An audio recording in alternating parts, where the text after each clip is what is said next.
আমাদের সময় কাটে গাঞ্জাখোরদের সাথে, আমাদের সময় কাটে মিথ্যাবাদীদের সাথে, আমাদের সময় কাটে সুদখোরদের সাথে, আমাদের সময় কাটে বেনামাজিদের সাথে। তো বেনামাজি বন্ধু 5 জন যদি একসাথে হয়, তো নামাজ না পড়ে 5 জনে একদিন যেতে গেলে নামাজি বন্ধু সাথে থাকলে নামাজি বন্ধুকেও নামাজ পড়া ছাড়া নামাজের সময় অন্য কাজে লিপ্ত করে দেয়। কথা বলেন ঠিক কিনা?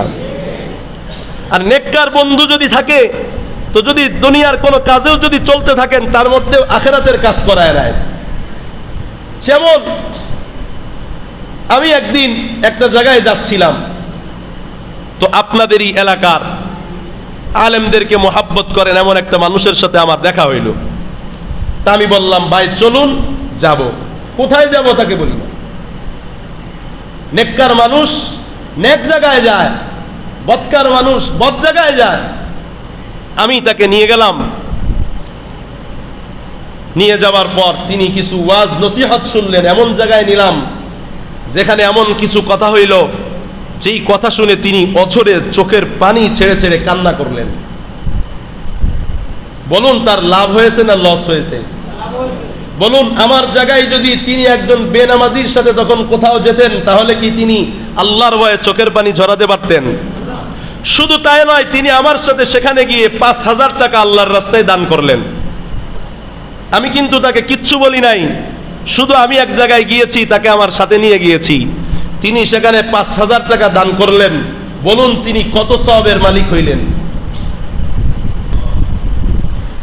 أما بعد فأعوذ بالله من الشيطان الرجيم. بسم الله الرحمن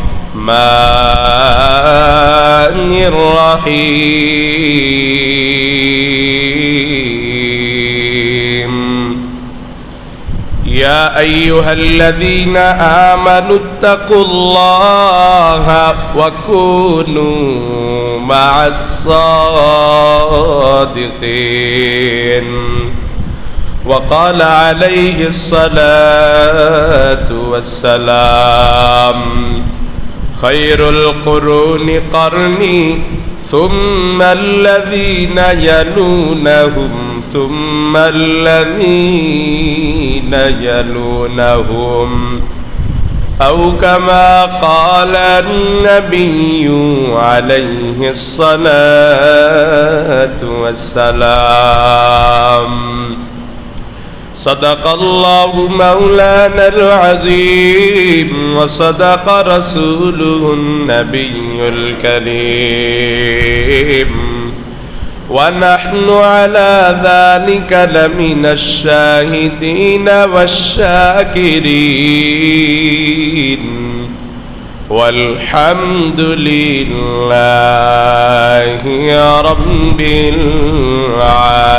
العالمين.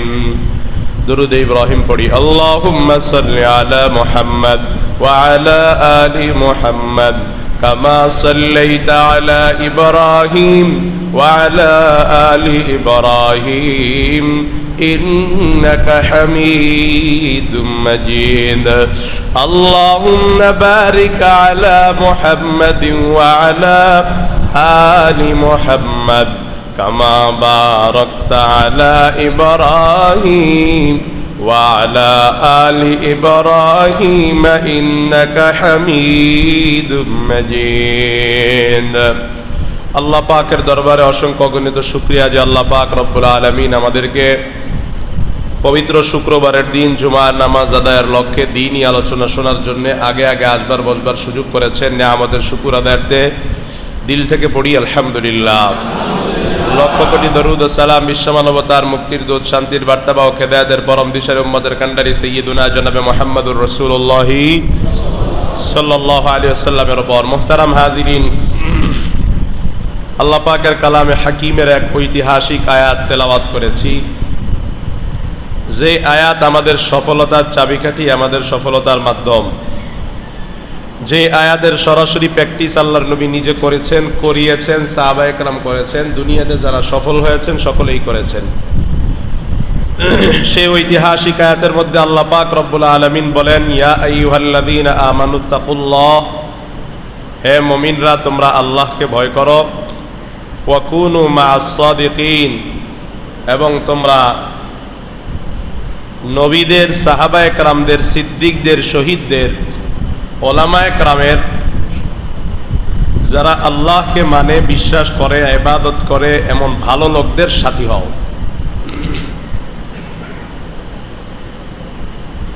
আরবিতে এটাকে বলা হয় সোহবত, বাংলা এটাকে বলা হয় সান্নিধ্য,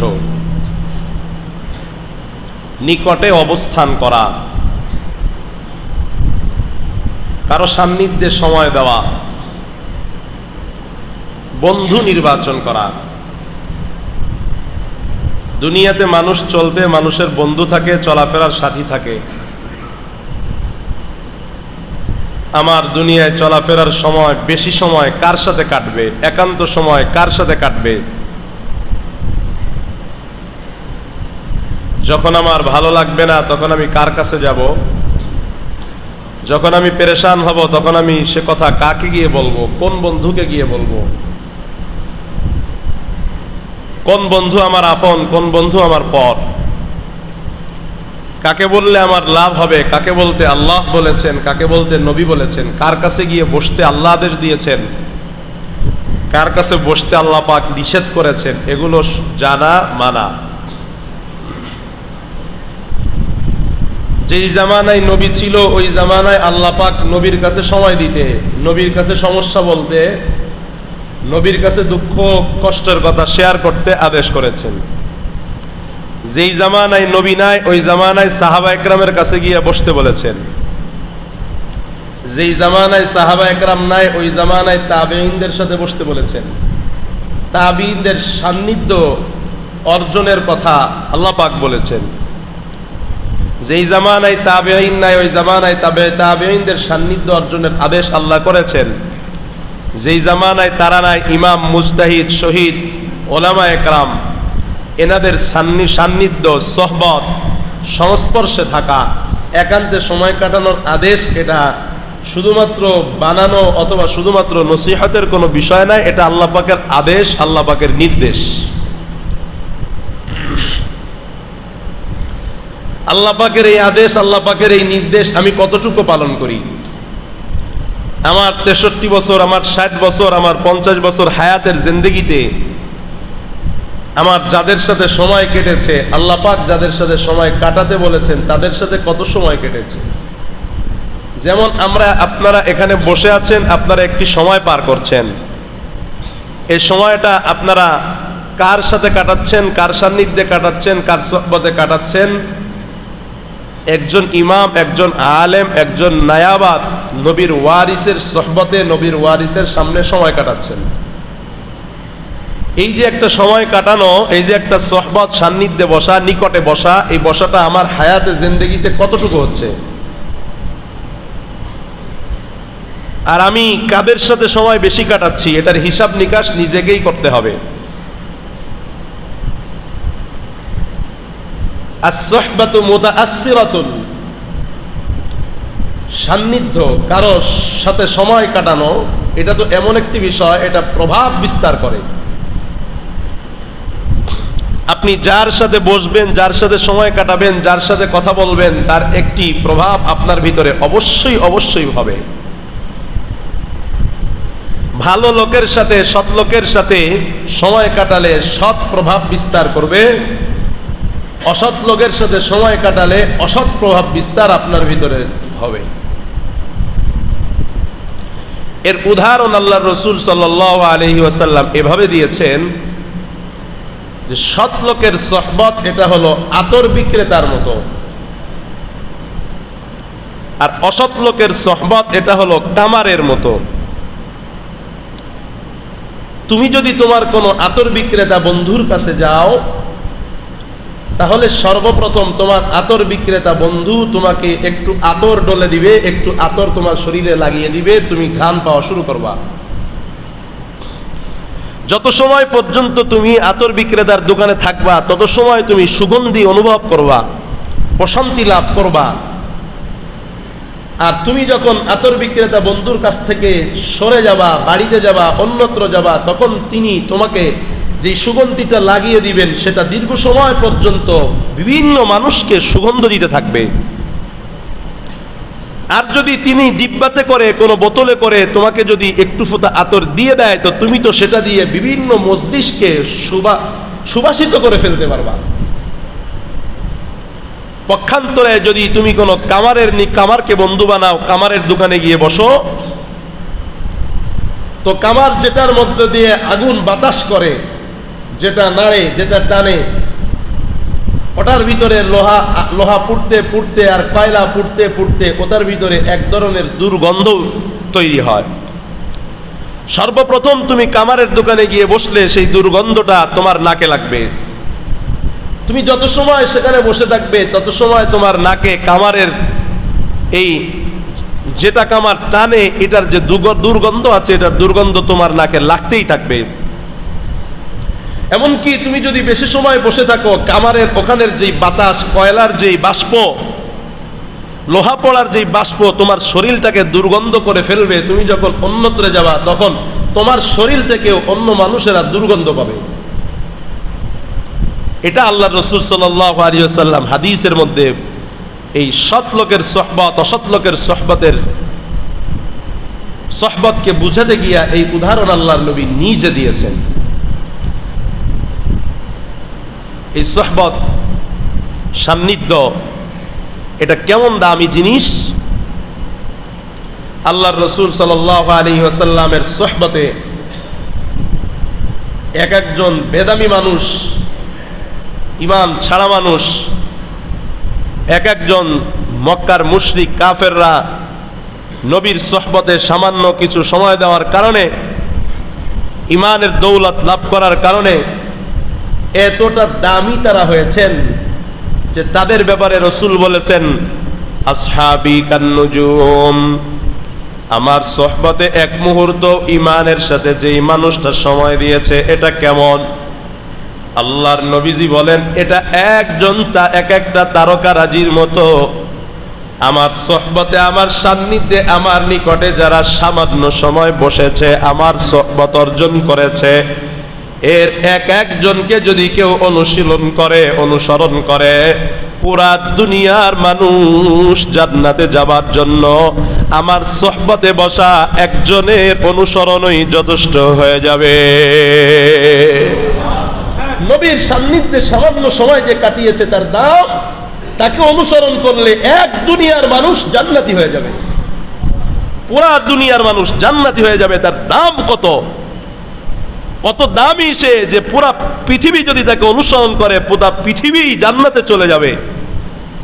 কারণ নবীর সান্নিধ্যে, ভালো লোকের সান্নিধ্যে সামান্য সময় দিয়েছে, সামান্য অল্প সময়।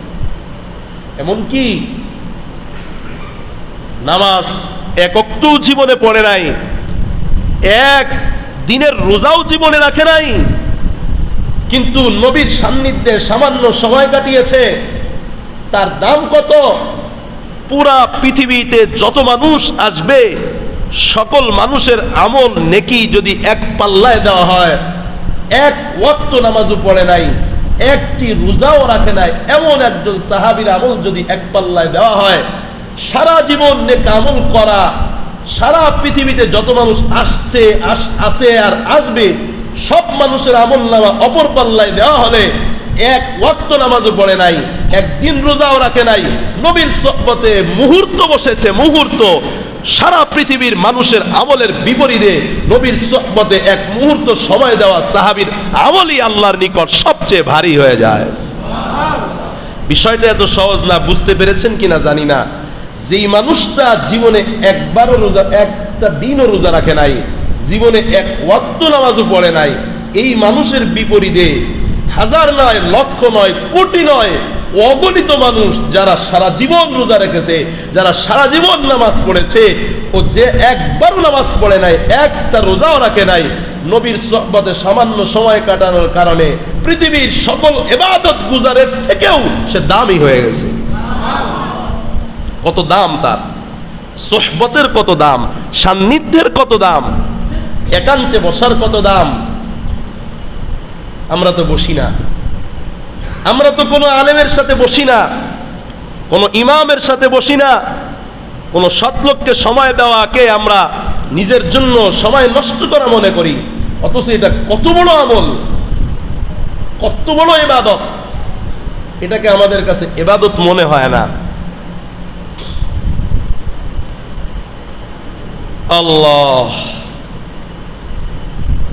আল্লাহর নবী সাল্লাল্লাহু আলাইহি ওয়াসাল্লাম যুদ্ধের ময়দানের কাতার রেডি করতেছেন। সাহাবা একরামকে বললেন, তোমরা কাতার সোজা করে দাঁড়িয়ে যাও। এটা নামাজের কাতার না, এটা হলো যুদ্ধের ময়দানে যাবার কাতার। এই এক মুশরিক, এক কাফের, তার অদূরে একটি চারণ ভূমিতে বকরিগুলো চড়াইতেছে, চোখে দেখতে পেয়েছে নবীজি দাঁড়ায়া দাঁড়ায়া কাতার সোজা করতেছে। ওই কাফের আর মুশরিক আমার নবীর দরবারে এসে বলে, ও মায়ার নবী গো, এক্ষুনি যদি আমি আপনার হাতে হাত রেখে কালেমা পড়ে নিই তাহলে আমার কি লাভ হবে? আমার নবীজি বললেন, তুমি যদি আমার হাতে হাত রেখে কালেমা পড়ে নেও, আল্লাহ পাক ইহার বিনিময়ে তোমাকে জান্নাতের মেহমান বানায়া দিবে। কাফের আর মুশরিকরা খাল আল্লাহর নবীকে বললেন, নবী তাহলে আর দেরি নাই, আমারে এক্ষুনি আপনি কালেমা পড়ায়া মুসলমান বানায়া দেন। এবার তিনি এত সময় ছিলেন কাফের, এখন হয়ে গেলেন সাহাবী। আল্লাহর নবীজিকে বলেন, ও নবী, আমার এখন করণীয় কি? আমার মায়ার নবী বললেন, এখন তো নামাজের ওয়াক্ত নয় যে আমি তোমাকে এখন নামাজ পড়তে বলবো। আমরা জানি ঈমানের পর সবচেয়ে বড় আমলের নাম হলো নামাজ। ও নবী, তাহলে কি করব? নবী বলেন, এখন তো রমজান মাস না যে আমি তোমারে রোজা রাখতে বলবো, এখন তো হজের মৌসুম না যে আমি তোমারে এখন হজ করতে বলবো, এখন যুদ্ধের কাতার রেডি হয়, এখন তোমার কাজ হলো তুমি এখন যুদ্ধের ময়দানে ঝাঁপিয়ে পড়বা। এবার সাহাবী নবীকে ডাক দিয়া কয়, নবী আমাকে একটু সময় দিবেন, আমি মালিকের বকরি চালাই, আমি একজন রাখাল, আমি আমার মালিককে বকরিগুলো বুঝায় দিয়ে আমি আপনার সাথে যুদ্ধে রওনা হয়ে যাব। আল্লাহর নবীর সাহাবী এত সময় যিনি কাফের ছিলেন, বকরিগুলা নিয়ে মালিকের বকরি মালিককে বুঝায় দেয়। বকরিগুলা বুঝায় দেওয়ার পর যখন আমার নবীর দরবারে আসে, দেখে যুদ্ধের ময়দানে সাহাবা একরাম ঝাঁপিয়ে পড়েছেন, যুদ্ধ করা শুরু করে দিয়েছেন। এমত অবস্থায় ওই সাহাবী একবেলাও নামাজ পড়ে নাই, একদিনের রোজাও রাখে নাই, একদিনও জিকির করে নাই, এক কথায় কালেমা পড়া ছাড়া কোনো নেক আমল করে নাই। যুদ্ধের ময়দানে শরীক হয়ে গেছে। যুদ্ধ যখন শেষ হয়ে গেছে, শহীদদের লাশগুলো যখন একত্রিত করা হয়, আমার মায়ার নবী তাকায় দেখেন যেই সাহাবী বকরি ফালায়া বলেছে, নবী ঈমান আনলে আমার কি হবে, আমার এখন করণীয় কি? ওই সাহাবী নামাজ পড়া ছাড়াই, রোজা রাখা ছাড়াই, কোনো ইবাদত করা ছাড়াই যুদ্ধের ময়দানে শহীদ হয়ে তার নিথর দেহটা পড়ে রয়েছে। আমার মায়ার নবী ওই নিথর দেহটা দেখে দেখে হাসে। সাহাবায়ে কেরাম বলেন, ও নবী আপনি কেন এই সাহাবীর লাশটা দেখে হাসেন, একটু কি বলবেন? আমার মায়ার নবী ডাক দিয়া কয়, মা সাল্লাহ, এটা আমার এমন একজন সাহাবী, এক ওয়াক্ত নামাজও এখনো পড়ে নাই। এটা আমার এমন একজন সাহাবী, একটা দিনের রোজাও এখনো সে রাখে নাই। কিন্তু আমি কেন হাসি রে? আমি তাকায়া তাকায়া তাকায়া তাকায়া দেখতেছি, আমার এই সাহাবীর শহীদের লাশটা দেখিয়া আমার মাওলা আসমান থেকে তাকায়া তাকায়া হাসতেছে।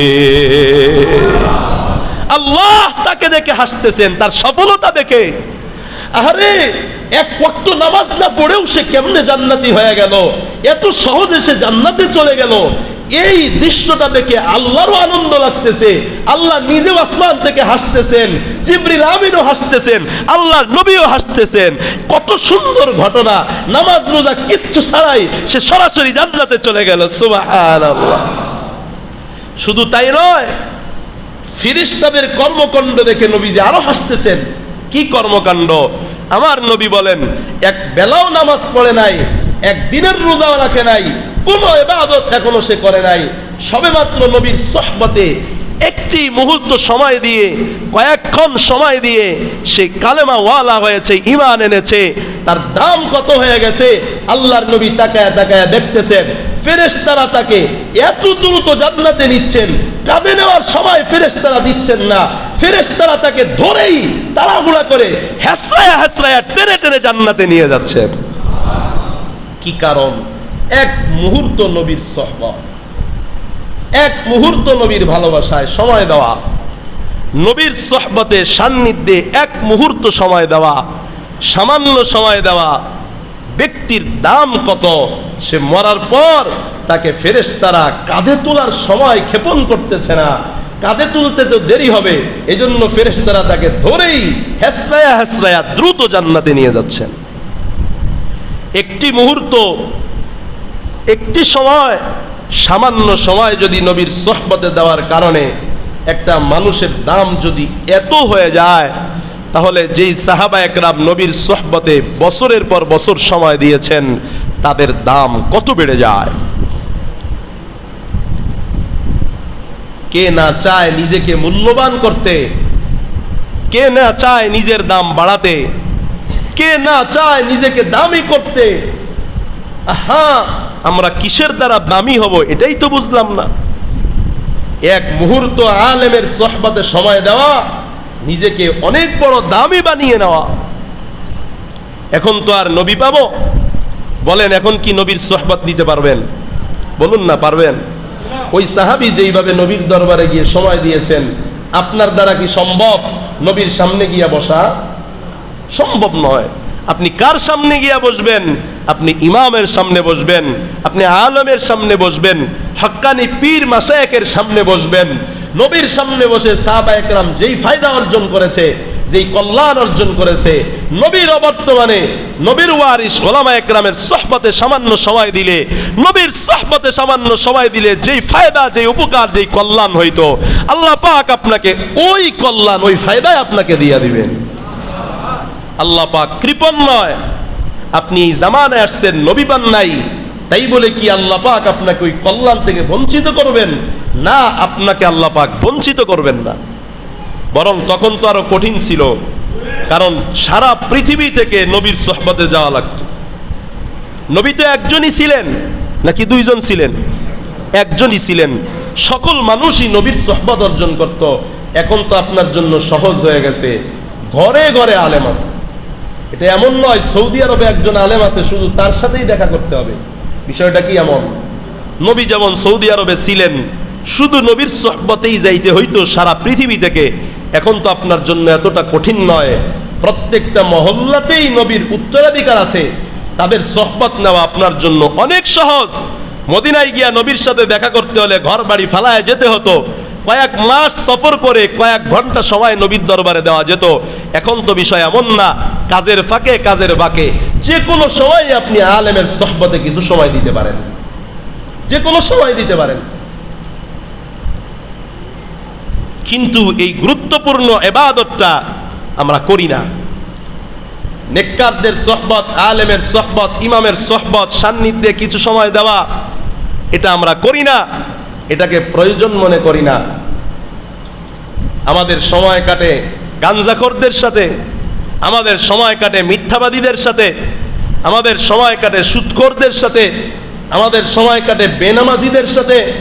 তো বেনামাজি বন্ধু 5 জন যদি একসাথে হয়, তো নামাজ না পড়ে 5 জনে একদিন যেতে গেলে নামাজি বন্ধুর সাথে থাকলে নামাজি বন্ধুকেও নামাজ পড়া ছাড়া নামাজের সময় অন্য কাজে লিপ্ত করে দেয়। কথা বলেন ঠিক কিনা? আর নেককার বন্ধু যদি থাকে, তো যদি দুনিয়ার কোনো কাজেও যদি চলতে থাকেন, তার মধ্যে আখিরাতের কাজ করায় নেয়। যেমন আমি একদিন একটা জায়গায় যাচ্ছিলাম, তো আপনাদেরই এলাকার আলেমদেরকে মোহাব্বত করেন এমন একটা মানুষের সাথে আমার দেখা হইল। তা আমি বললাম, ভাই চলুন যাব। কোথায় যাব তাকে বলি না।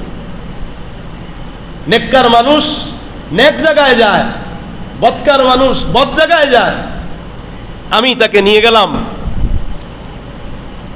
নিয়ে যাওয়ার পর তিনি কিছু ওয়াজ নসিহত শুনলেন। এমন জায়গায় নিলাম যেখানে এমন কিছু কথা হইল, যেই কথা শুনে তিনি অঝরে চোখের পানি ছেড়ে ছেড়ে কান্না করলেন। বলুন তার লাভ হয়েছে না লস হয়েছে? বলুন আমার জায়গায় যদি তিনি একজন বেনামাজির সাথে তখন কোথাও যেতেন, তাহলে কি তিনি আল্লাহর ভয়ে চোখের পানি ঝরাতে পারতেন? শুধু তাই নয়, তিনি আমার সাথে সেখানে গিয়ে 5,000 টাকা আল্লাহর রাস্তায় দান করলেন। আমি কিন্তু তাকে কিচ্ছু বলি নাই, শুধু আমি এক জায়গায় গিয়েছি, তাকে আমার সাথে নিয়ে গিয়েছি। তিনি সেখানে 5,000 টাকা দান করলেন। বলুন তিনি কত সওয়াবের মালিক হইলেন। পরে আমি তাকে নিয়ে আবার ফেরত আসলাম। তিনি আমাকে বললেন, এরূপ কোন জায়গায় যখনই আপনি যাবেন তখনই আমাকে নিয়ে যাবেন। বলুন তার লাভ হয়েছে নাকি লস হয়েছে? আর আপনার বন্ধুকে আপনি কার সাথে বেড়ান, আপনি কার সাথে চলুন, আপনার চলা ফেরার বন্ধুকে আপনি একটু ভাবুন যে আমার বন্ধু কোন পথের পথিক। আপনার বন্ধু যেই পথের পথিক, আপনিও হবেন সেই পথের পথিক। আপনাকে ভাবতে হবে, আমি যার নিকট সময় দিচ্ছি, এর কি কোনো মুরব্বী আছে, এর কি কোনো আলেম বন্ধু আছে, এর কি কোনো গন্তব্য আছে, এর গন্তব্য কি জান্নাত নাকি এর গন্তব্য জাহান্নাম, এ কোন পথে ছুটছে, আমি কেন তার সাথে সময় দিচ্ছি, কেন তার সুরে সুর মিলাচ্ছি, আমি কেন তার কথায় ব্যথিত হচ্ছি, আমি কেন তাকে নিয়ে ব্যস্ত হয়ে গেছি। আসলেই কি সে ভালো কোনো পথের পথিক নাকি সে খারাপ কোনো পথের পথিক? আসলেই কি সে জান্নাতের পথিক নাকি সে জাহান্নামের পথিক? এটা আপনাকেই যাচাই করতে হবে। বন্ধু যেমন হবে তার অবস্থানও তেমন হবে। আল্লাহর নবীর দরবারে আনাস ইবনে মালিক রাদিয়াল্লাহু তাআলা আনহু বললেন, ইয়া রাসূলুল্লাহ, কিয়ামত কবে হবে? কিয়ামত কবে হবে? আমার নবীজি বললেন, মা আদাত্তা লাকা, কিয়ামতের তোমার কি প্রস্তুতি আছে? আনাস ইবনে মালিক রাদিয়াল্লাহু তাআলা আনহুমা বললেন, আমার কিয়ামতের কোনো প্রস্তুতি আমি নিতে পারি নাই। তাহলে তুমি আবার কিয়ামতের কথা কেন প্রশ্ন করো? সাহাবী ডাক দিয়া বললেন, ও মায়ার নবী, আমি তো প্রস্তুতি নিতে পারি নাই, তবে আমার দিলে একটা আশা আছে, আমি আপনারে মোহাব্বত করি। আমার নবীজি বললেন, তুমি যেহেতু আমাকে মোহাব্বত করো, সাহাবী জেনে নাও, তুমি যাকে ভালোবাসবা তার সাথেই তুমি জান্নাতে থাকবা। কে কাকে ভালোবাসে? যে যার সাথে বেশি সময় দেয়, যে তার সাথে বেশি কথা কয়। আলেমদের সাথে যে বেশি কথা বলে সে আলেমকে বেশি মোহাব্বত করে।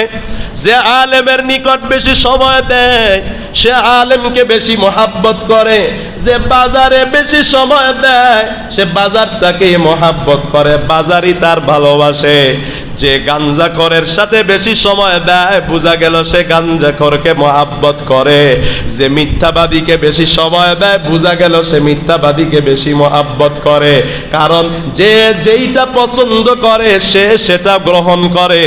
যেটা কোনো মানুষ অপছন্দ করে ওই জিনিস মানুষ কখনো গ্রহণ করতে চায় না, ঠিক কিনা? যার কাছে আলেমরে ভালো লাগে না, আলেমের মোহাব্বত নাই, সে আলেমরে সময় দিতে চায় না, সে আলেমের সাথে কথা বলতে চায় না, সে আলেমের সান্নিধ্যে থাকতে চায় না। আলেমের সান্নিধ্য না থাকার একটা মৌলিক বর্তমান কারণ হয়ে দাঁড়িয়েছে ফজিলাতুশ শেখ আল্লামা ইন্টারনেট। আল্লামা কি বলেন? ইন্টারনেট আর মোবাইলকে সময় দেওয়ার কারণে এই মানুষটা এখন ইমামের সোহবতে যায় না, নেককারদের সোহবতে যায় না, ভালো জায়গায় যায় না। কয় আলেমের কাছে কেন যাব? মাসআলা জানতে যাব। কখন যাব? যেতে 5 মিনিট, আসতে 5 মিনিট, পাই কি পাই না তার কোনো ঠিক নাই।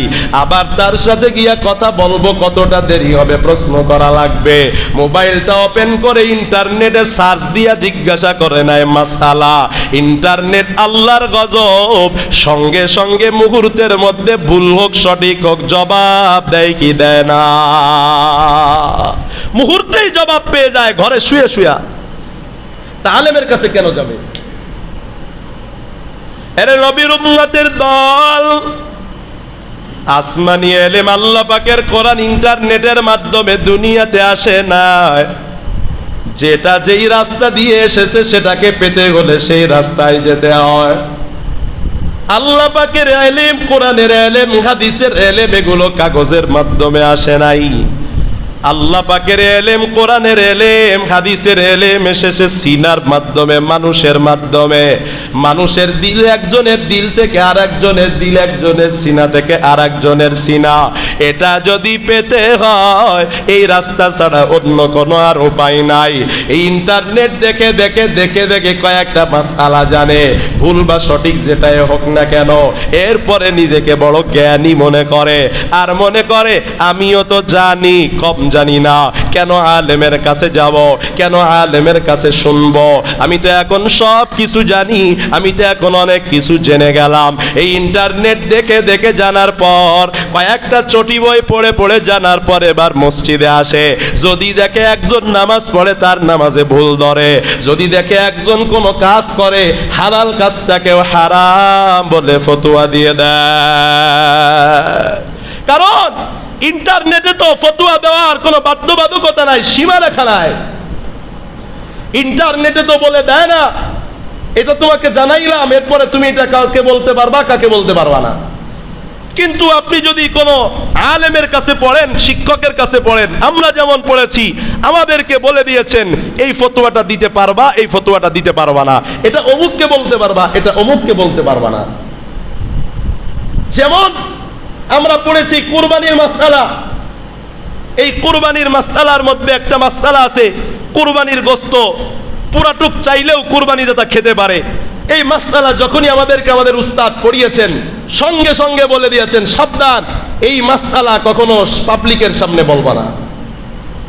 কেন বলবা না? এই মাসআলা যদি বলো গরিবরা ঠকে যাবে। আর শরীয়তের মাসআলা দেওয়ার মূলনীতি হলো এমন ভাবে ফতোয়া দেওয়া যাবে না যে ফতোয়ায় গরিবের লস হয়, এমন কোন ফতোয়া দেওয়া এটা মূলনীতির বাহিরে। তোমরা যদি এই ফতোয়া দাও সব কুরবানি দাতারা গোশত ফ্রিজিং করবে, গরিবকে আর গোশত দিবে না। গজবের ইন্টারনেট যতদিন ছিল না ততদিন নবীর জামানায় তো এই ফতোয়া আছে, নবীই তো বলেছেন এই গোশত নিজে সব খেতে পারবা। গজবের ইন্টারনেট আসার আগ পর্যন্ত এই ফতোয়া পাবলিক জানতো না, শুধু আলেমরাই জানতো। ইন্টারনেট আসার পরে এই নিষিদ্ধ ফতোয়া, যেটা জনগণকে জানানো নিষেধ ছিল, এই ফতোয়াটা ইন্টারনেটের মাধ্যমে আলেমদের কাছ থেকে না জেনে জনগণ জেনে ফেলেছে। যখনই গজবের ইন্টারনেট থেকে এই ফতোয়া মানুষ জানতে শুরু করেছে, সেদিন থেকে ঈদের দিনে গরিব গোশত না পেয়ে কান্না করে আর লজ্জা বোধ করে। কথা বলেন ঠিক কিনা? এই গজবের ইন্টারনেট এটা করেছে। আগে যে মানুষটা কুরবানির গোশত ফ্রিজে ঢুকাইতে ভয় পাইতো, 1 কেজি ঢুকাইতে ভয় পাইতো, খাইতে পর্যন্ত ভয় পাইতো, সেই মানুষটা এখন পুরা গরুটা ফ্রিজে ঢুকায় ফেলে, একটু ভয় লাগে না। ফতোয়া পেয়েছে ইন্টারনেট থেকে। অথচ এই ফতোয়াটা দেওয়া নিষেধ ছিল, আমাদেরকে এই ফতোয়া দিতে নিষেধ করা হয়েছে। হ্যাঁ, কোনো সমস্যা যদি লেগে যায়, কোনো প্যাচ যদি লেগে যায় এই বিষয়ে, তখন ব্যক্তিগত একজনকে এই ফতোয়াটা বলা যাবে বিশেষ স্বার্থে। সেটাও এই ফতোয়াটা আমরা কেমনে বলতে পারবো, এটাও আমাদের উস্তাদরা আমাদেরকে শিখিয়ে দিয়েছেন। ইন্টারনেট নির্ভরশীল হয়ে পড়েছি, আলেমদের সোহবতকে আমরা পাত্তা দেই না, কিছু মনে করি না। যেমন কওমি মাদারেস, দ্বীনি শিক্ষা প্রতিষ্ঠান, যোগ্য মানুষ গড়ার কারিগর, এই আপনাদেরকে ধ্বংস করেছে যেমন ইন্টারনেট। কওমি মাদ্রাসা ধ্বংস করেছে একটা জিনিস, সেটা হলো গাইড বা নোট বই। শিক্ষার ক্ষেত্রে স্কুলে গাইড থাকে, স্কুলে নোট বই থাকে, কিন্তু কওমি মাদ্রাসায় নোট গাইড বই এগুলো কওমি মাদ্রাসায় থাকার জিনিস না। নোট কি জিনিস? উস্তাদ যেই জিনিসটা পড়াবে, যেমন উস্তাদ পড়াবে আলহামদুলিল্লাহি, আলহামদুলিল্লাহি শব্দের অর্থ হলো সকল প্রশংসা আল্লাহর জন্য। এটা যখন একজন উস্তাদ থেকে শিখবে, উস্তাদের প্রতি ভালোবাসা হবে। যদি সে আলহামদুলিল্লাহর অর্থ ভুলে যায়, শোনার পরে আবার উস্তাদের কাছে যাবে, গিয়ে বলবে হুজুর আমি ভুলে গিয়েছি, আমাকে আবার বলে দিন। এই যে উস্তাদের কাছে আসা যাওয়া করলো, কদমে কদমে সওয়াব হবে। উস্তাদের কাছে যে গেল, উস্তাদের কাছে যাওয়ার কারণে উস্তাদের সাথে মহাব্বত, বন্ধুত্ব, হৃদ্যতা বেড়ে যাবে। কিন্তু কওমি মাদ্রাসায় এক গজব ঢুকেছে, সেটা হলো বাংলা একটা নোট পাওয়া যায়, সেখানে আলহামদুলিল্লাহর কি অর্থ এটা লেখা পাওয়া যায়। যখন থেকে এটা কওমি মাদ্রাসায় ঢুকলো, যে যেটা হুজুর পড়াবেন সেটা আবার আমি একটা বই দেখে জানতে পারবো, তখন থেকে ক্লাসের মধ্যে ছাত্ররা আর মনোযোগ দেয় না। চিন্তা করে হুজুরেরটা ধরলেও কি আর না ধরলেও কি, ক্লাস শেষ হইলে আমি বাংলা বইটা খুলেই তো আমি জানতে পারবো যে আলহামদুলিল্লাহর অর্থ কি। এখন আর ক্লাসেও মন দেয় না। যদি আবার ভুলে যায়, আবার উস্তাদের কাছে জিজ্ঞাসা করতেও যায় না, উস্তাদের সাথেও সম্পর্ক থাকে না। এজন্যই আমাদের আকাবিররা বলেছেন, কওমি মাদ্রাসায় যেদিন নোট ঢুকেছে, গাইড ঢুকেছে, সেই দিন থেকে যোগ্যতা নষ্ট হয়ে গিয়েছে। এটাও তো বলে ওলামায়ে কেরাম, যেদিন থেকে ইন্টারনেটে মাসআলা জানার বিষয়টা সহজ হয়েছে, ওই দিন থেকে উম্মাত আর উলামায়ে কেরামের মাঝে সম্পর্কটা নষ্ট হয়ে গিয়েছে। জাহান্নামের পথ সেদিন থেকেই সুগম হয়ে গিয়েছে, সহজ হয়ে গিয়েছে। জান্নাতের রাস্তা সেদিন থেকেই কঠিন হয়ে গিয়েছে। আলেমের কাছে আসতে এখন আর চায় না। আলেমকে কি দরকার, ইন্টারনেট তো আছে। আমাদের যাদেরকে উস্তাদরা, আপনারা তো হাদিস শুনেছেন, রসুলের পক্ষ থেকে একটি বাণী হলেও পৌঁছায়া দাও। শুনেছেন কি শুনেন নাই? এই কথা আপনারা বলবেন যে আমি যেটা জানবো সেটা অবশ্যই আমাকে জানাতে হবে, কিন্তু আপনারা শুধু এটাই পড়েছেন। আমরা এটাও জেনেছি, রসুলের পক্ষ থেকে হাদিস বর্ণনা করতে গেলে, রসুলের পক্ষ থেকে হাদিস পড়াইতে গেলে, আর একজনকে শিখাইতে গেলে তখন রসুলের পক্ষ থেকে অনুমতি লাগে। রসুল যাকে অনুমতি দিয়েছেন, আবার তিনি আরেকজনকে অনুমতি দিতে পারবেন, তিনি আরেকজনকে অনুমতি দিতে পারবেন। আপনি তো শুধু জানেন, জানলেই জানায়া যাও, আর আমরা জানি জানানোর অনুমতি পাওয়ার আগে জানানো যায় না। আপনি তো এটা জানেন না যে কিছু আমি জানলেই হয় না, এটা জানার পর যে অনুমতি প্রাপ্ত, আবার সে আমাকে অনুমতি দিলে আমি জানাইতে পারবো। সে যদি আমাকে অনুমতি না দেয় তাহলে আমি জানাইতে পারবো না। এজন্য আমরা যে 20 বছর 30 বছর লেখাপড়া করি, 20 বছর কোন আলেম লেখাপড়া করার পর তার উস্তাদ যদি তাকে একথা না বলে, আমার পক্ষ থেকে আমি তোমাদেরকে এই ফতোয়া দেওয়ার, এই হাদিস বলার অনুমতি দিলাম, এই কথা যদি কোনো ছাত্রের উস্তাদ না বলে, তত সময় পর্যন্ত ওই ছাত্র যা শিখেছে উস্তাদের কাছ থেকে অন্যের কাছে পৌঁছাইতে পারবে না। তত সময় পর্যন্ত তার অনুমোদন নাই। এজন্য আমাদেরকে পড়ানোর পর উস্তাদরা বলে দেয়, বাবা আমাদের কাছে তোমরা 20 বছর 30 বছর যা শিখেছো, এই সবগুলো এলেম তোমরা অন্যের কাছে পৌঁছাইতে পারবা, তোমরাও ছাত্র বানাইতে পারবা, এবং তোমরাও আরেকজনকে পৌঁছানোর অনুমতি দিতে পারবা। আমার পক্ষ থেকে তোমাদেরকে এই অনুমোদনটা দেওয়া হলো। বলুন, আপনি যে একটা ফতোয়া দিয়ে দিলেন, আপনি যে একটা মাসআলা দিয়ে দিলেন, আপনি যে একজনকে বললেন আপনার নামাজ হয় না, বলুন আপনাকে এই ফতোয়া দেওয়ার অনুমতিটা কে দিয়েছেন? আপনার কোন উস্তাদ আপনাকে অনুমতি দিয়েছেন? আপনি তো ইন্টারনেটের সাহেব, আপনি তো ইউটিউব খুলে দেখেছেন আর একজনকে সেটা ফতোয়া দিয়ে দিয়েছেন। আল্লাহ আমাদেরকে হেফাজত করেন, আল্লাহ আমাদেরকে হেফাজত করেন, পড়েন আমিন।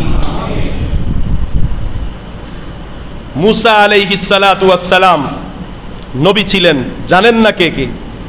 সকলেই জানেন নাকি? নবী ছিলেন, জাননেওয়ালা ছিলেন নাকি মূর্খ ছিলেন? বলেন না, কি ছিলেন? জাননেওয়ালা ছিলেন না? কে জানিয়েছেন তাকে? এলেম দিয়েছেন কে? আল্লাহ নিজে। এলেম দেওয়ার পর তাকে প্রশ্ন করা হলো, বনি ইসরাইলের এক মজলিসে তিনি ভাষণ দিচ্ছেন, এলেম শিখাচ্ছেন। এক বনি ইসরাইলের উম্মত জিজ্ঞাসা করলো, হে মুসা, তোমার থেকে বড় জ্ঞানী কি এই জামানায় আর কেউ আছে? তো এটা তো জানা কথাই, জামানার মধ্যে সব থেকে জ্ঞানী ব্যক্তি তো ওই জামানার নবী হবে। তো মুসা আলাইহিস সালাতু ওয়াস সালাম উত্তর দিলেন যে এই জামানায় আমার থেকে আর কোনো বড় জ্ঞানী নাই, এই জামানার সব থেকে বড় জ্ঞানী আমি। আমাকে আল্লাহ পাক এই জ্ঞান দান করেছে। কথা কিন্তু সঠিক আছে, কথা কি আছে? সঠিক আছে, কিন্তু কথা সঠিক হলেই বলা যায় না।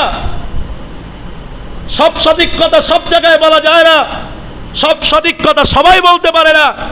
কিছু সঠিক কথা আছে যেটা নির্দিষ্ট করে ব্যক্তি বলতে পারে, কিছু সঠিক কথা আছে নির্দিষ্ট জায়গায় বলা যায়, সব জায়গায় বলা যায় না। কথা কিন্তু সঠিক, মুসাই কিন্তু ওই জামানার সব থেকে বড় জান্নেওয়ালা, কিন্তু ওই কথাটা মুসার দ্বারা বলা শোভা পায় না।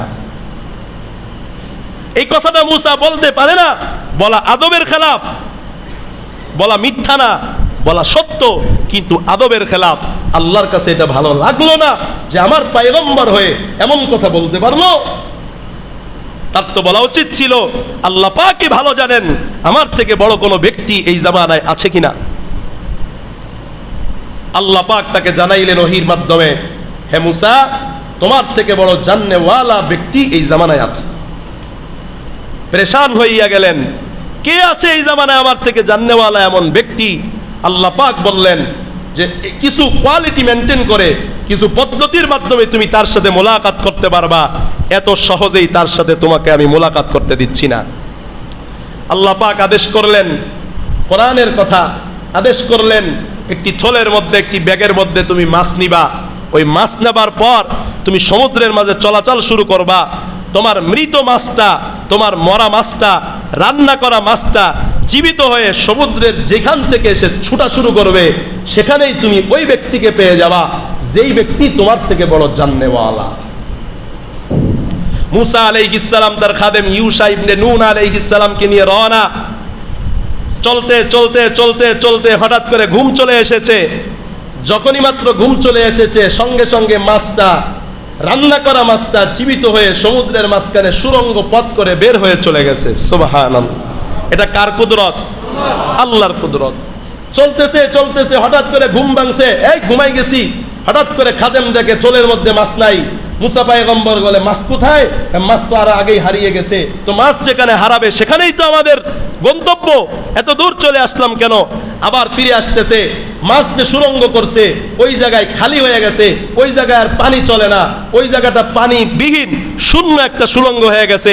ফিরে এসে ওই জায়গাটা পেলেন, পাথর দেখলেন, সেখানে দেখলেন দাঁড়িয়ে আছে হযরতে খিজির বা হযরতে খাজির আলাইহিস সালাম।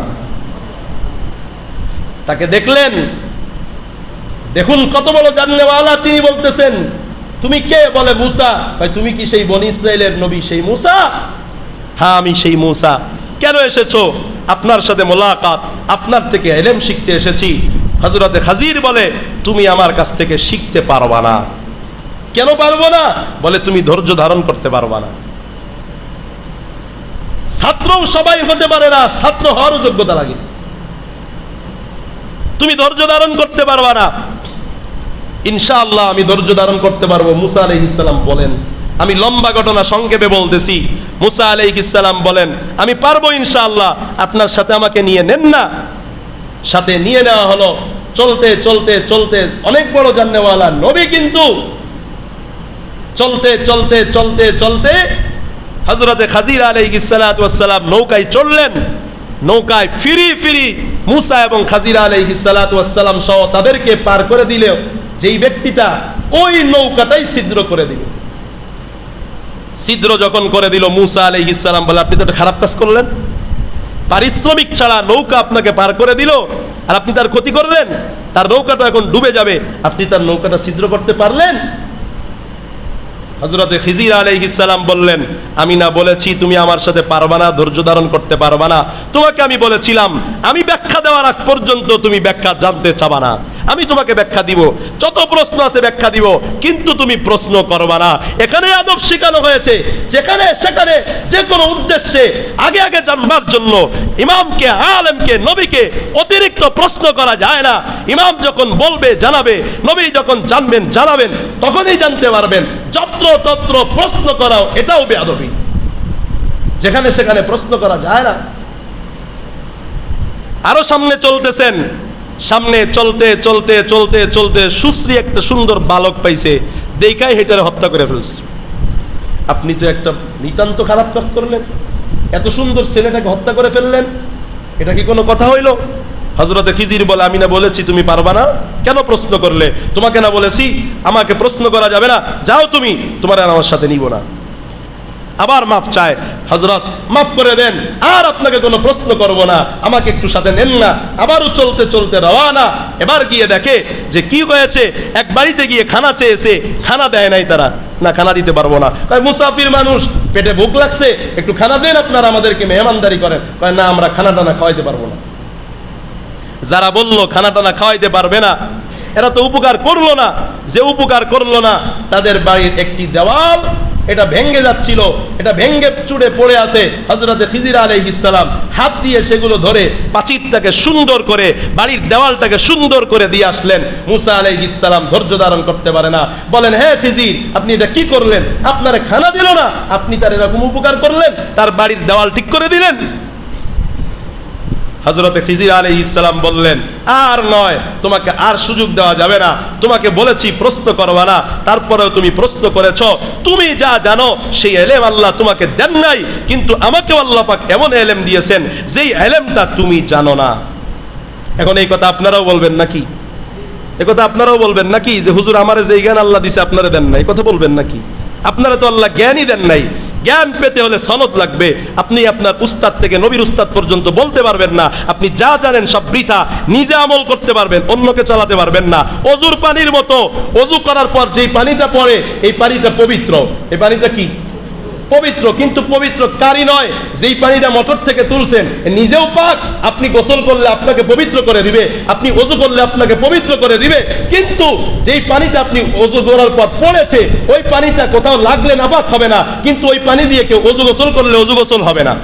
তার মানে তার ভিতরে একটা যোগ্যতা আছে, সে নিজে পবিত্র কিন্তু আরেকজনকে পবিত্র করতে পারে না। আপনি যে ইলম শিখেছেন সেই ইলমটা আপনি নিজে জানেন, ঠিক আছে, আপনি উপকার নিতে পারবেন, আরেকজনকে শিখাতে হলে সনদ লাগবে। আরেকজনের ব্যাপারে ফতোয়া দিতে গেলে সনদ লাগবে। মুহতারাম হাজিরিন, এবার আস্তে আস্তে করে হযরত খিজির আলাইহিস সালাতু ওয়াস সালাম তিনটা কাজেরই ব্যাখ্যা দিলেন।